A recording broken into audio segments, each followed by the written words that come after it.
Emily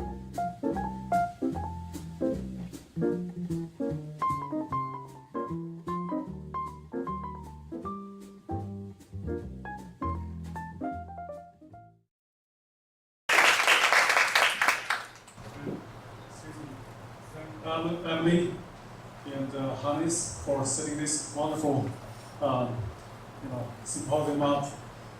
This moment is really surreal and humbling. It's hard to talk after Greg's presentation this morning. The bar is really high, age high. So I guess the title has media ecology in it. Digital media. I approach that from the angle of media ecology. A medium is like an environment, so digital media is understood as a kind of environmental cause, not a material cause, not formal, efficient cause, not final cause, but formal cause or environmental cause. Those are interchangeable. And I was influenced by Peter Herzog, who's a Zen scholar who's very familiar with Deleuze's work and also Bergson's work. And he's based in Hawaii. I saw him at a conference earlier this year. So I guess eventually I want to explore the idea of singularity in relation to posthumanism by using Guattari's work. This project is unfinished. I need to do more exploration thinking. Especially I want to figure out what's the difference between a simple technological singularity and a kind of robust singularity Deleuze and Guattari understand, because it's about enhancing our sensitivity, sensibility, even desire, elan vital, those all go together. There's a lot of that in Taoism as well. I think it's about the authentic being, the authentic model being. So I do have a few pages. There may not be enough time to finish. Feel free to cut me off any moment. Arguably, print media, the environment, were the constitutive ground of humanism, whereas digital media are the constitutive ground of posthumanism. If humanism implies a picture of the world with humans at the center, it is reasonable to associate posthumanism with a picture of the world in which posthumans are no more than nodes actualizing themselves as transient permutations in chance encounters while co-inhabiting a relational field with myriad other nodes.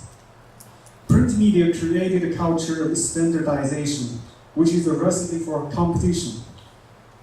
Digital media are a great retriever and as such make for diversity.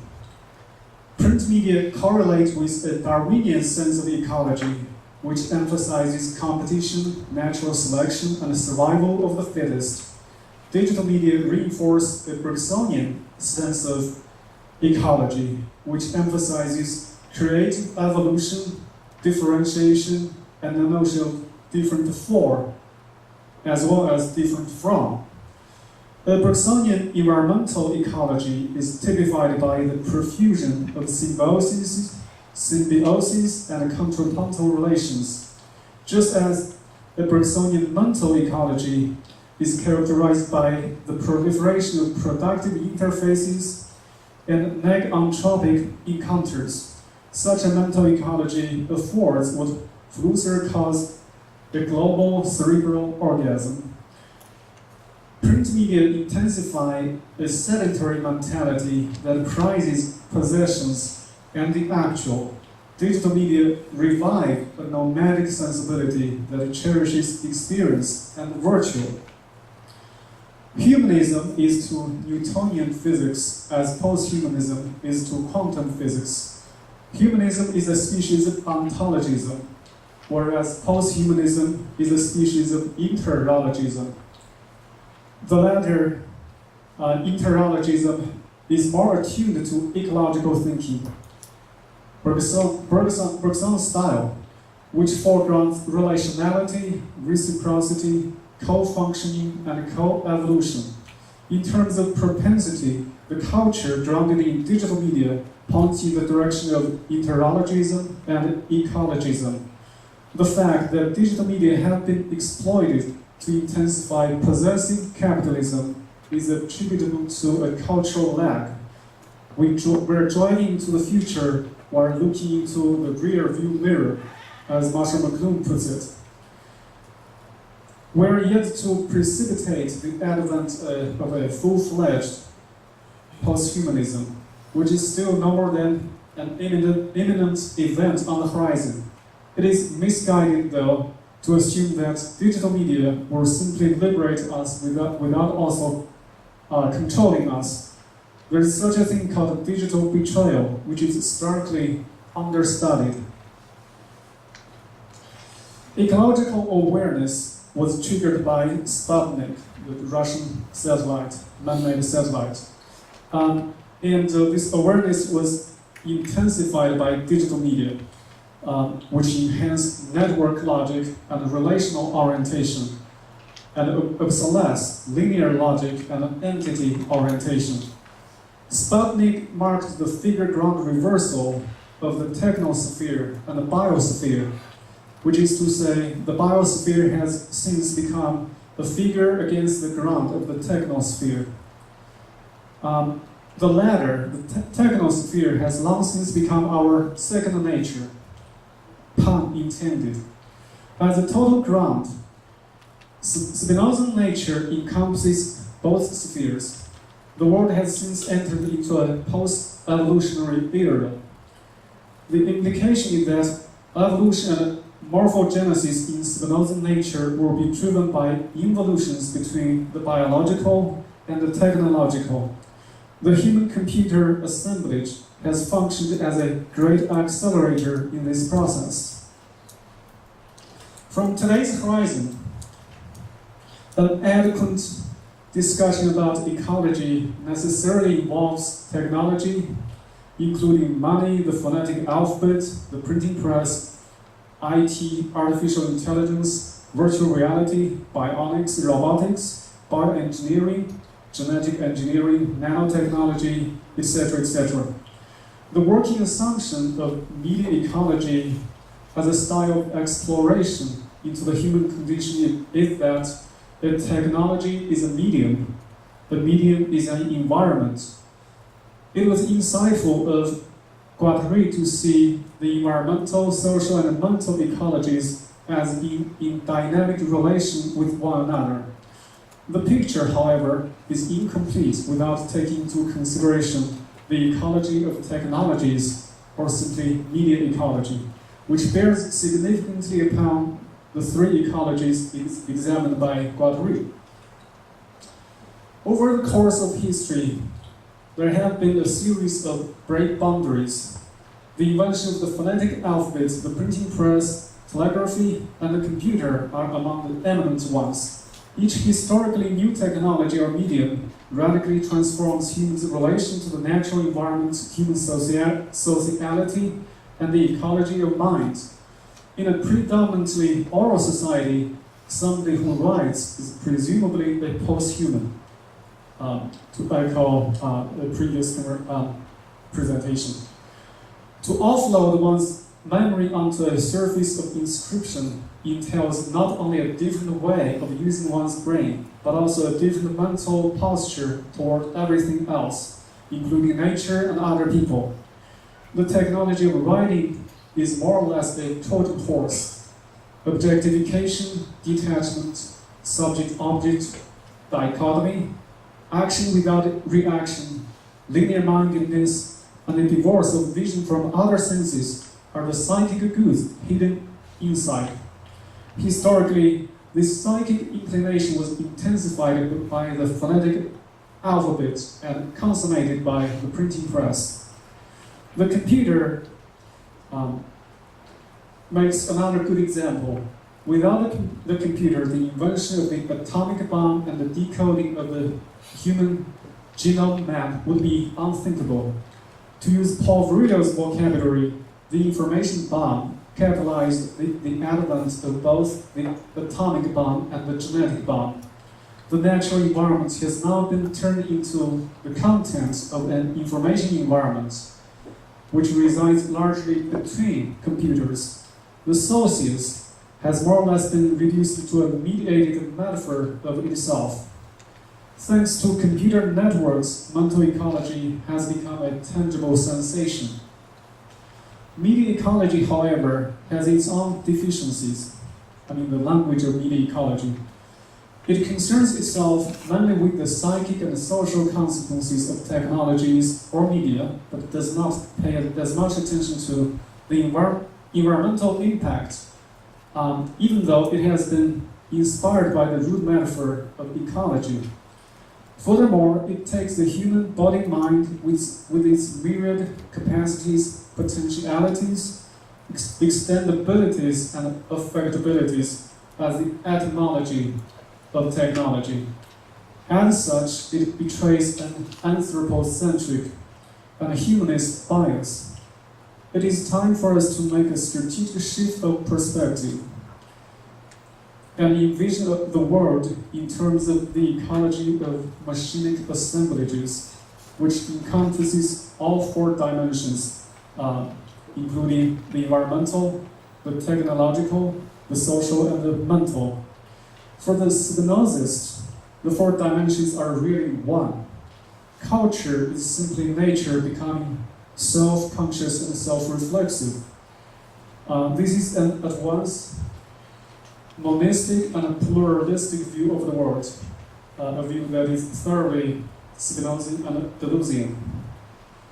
A recurrent example in Deleuze's work is the contrapuntal or symbiotic relationship between the wasp and the orchid, which form a minuscule rhizome.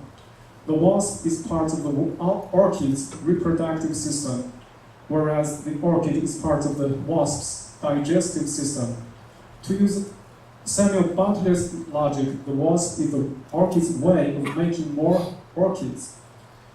This logic applies to the relationship between humans and machines. Humans are the sex organs of machines.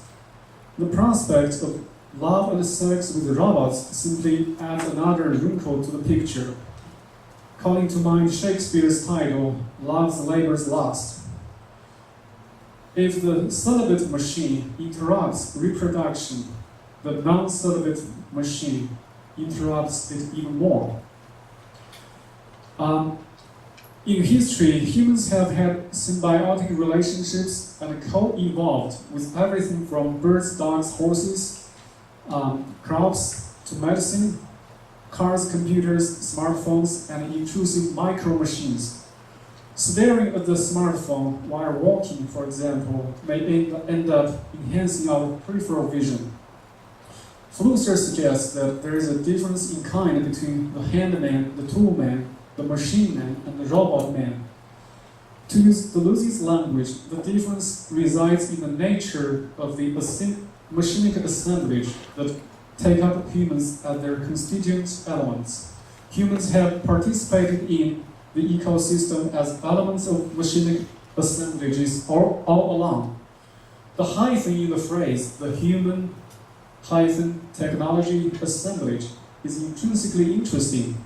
It denotes an interface, a middle, implies co-functioning and interbeing, and points in the direction of evolution and becoming. As a hallmark of interlogism, it is synonymous with Deleuze's notion of and, capitalized and. Deleuze and Guattari point out that middle is where things pick up speed.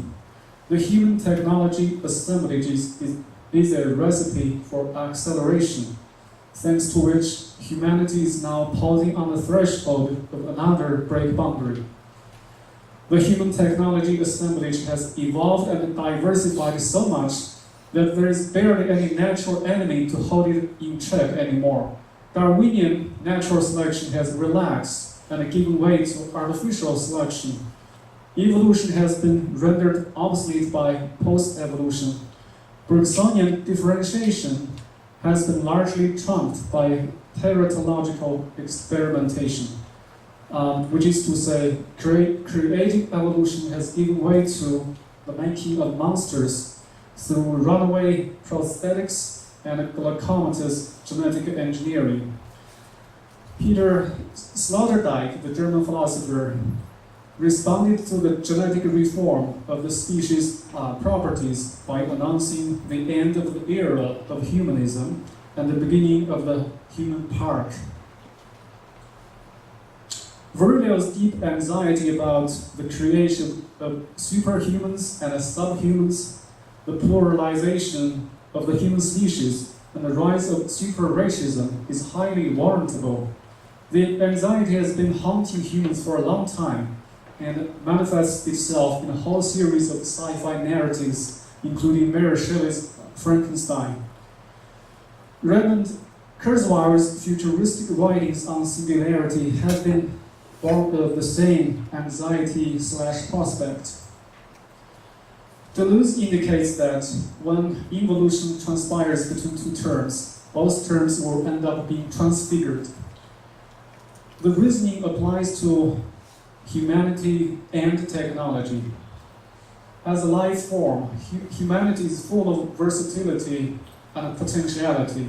In Bergsonism, Deleuze points out, evolution takes place from the virtual to actuals.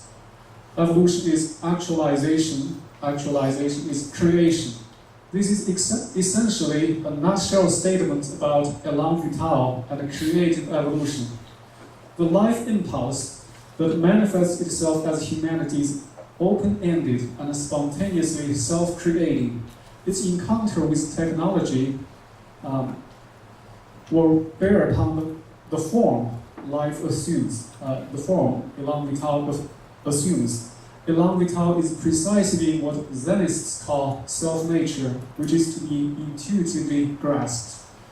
The encounter with technology not only gives humanity an opportunity to intuit its self-nature, but also sets up the condition for evolution between its self-nature and its second nature. A question arises, though, is the human form a contingent manifestation of élan vital, or is it simply a prison house for the latter?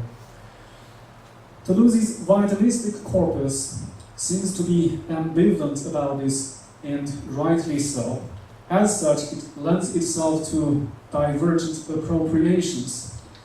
An adequate way of thinking about it hinges on the fundamental difference between Darwinian evolution, which is about sifting out of difference, and a Bergsonian evolution, which is about proliferation of difference. The human body is the outcome of this proliferation of difference, and in turn is a proliferator of difference. The discourse of technological singularity embodies an interest in augmenting life all the way to a turning point where the nuptial against nature between technology and élan vital, which is supposedly trapped within the human form, begets an eternally blissful species of life, dubbed as posthumanity. The assumption is that life begotten through sperm and blood is inadequate and pathetic. Absent critical engagement and meaningful re-envisioning,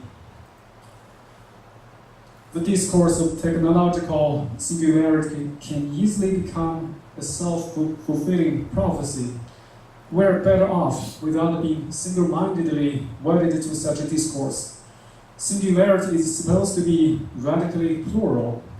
To grasp singularity adequately means to become awakened to the infinite virtualities beyond the reified version of singularity valorized by the techno-scientific formation.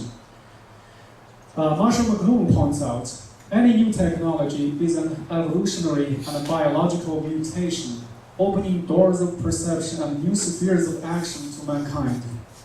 One thing this quote indicates is that McLuhan holds a non-dualistic view of biology and technology. Post-evolution, however, is not simply the technologization of evolution. Rather, it is the evolution of machinic assemblages that take up elements in the biosphere and technosphere as their components. The protagonists in the story are no longer individual species, but biotechno-socio-semiotic assemblages forming their own phyla. The motive force of this process is no longer simply elan vital, which spontaneously occupies available niches in nature so life forms differentiate both from and for each other. Rather, the process is increasingly driven by the combined philosophy. Professor Zhang, could you finish your presentation in 1 minute? Yeah, I'll finish this paragraph and I'll be done. Thank you. The combined folly and philosophy of humans and their cerebral extensions, including super powerful computers, big data, mathematical models, bots, artificial intelligence, and the like. The tragedy is that Spinozian nature has reached the point where robot bees have to be built to pollinate crops. Bergsonian intuition as superior to the intellect. This understanding is in perfect accord with the Zen sensibility. Our ecological crisis is more or less attributed to the dominance of the intellect. Like I said, this is an unfinished project. I need to figure out what's the real difference between the way Deleuze and Guattari understand singularity and the simplistic sense of technological singularity. So, thank you.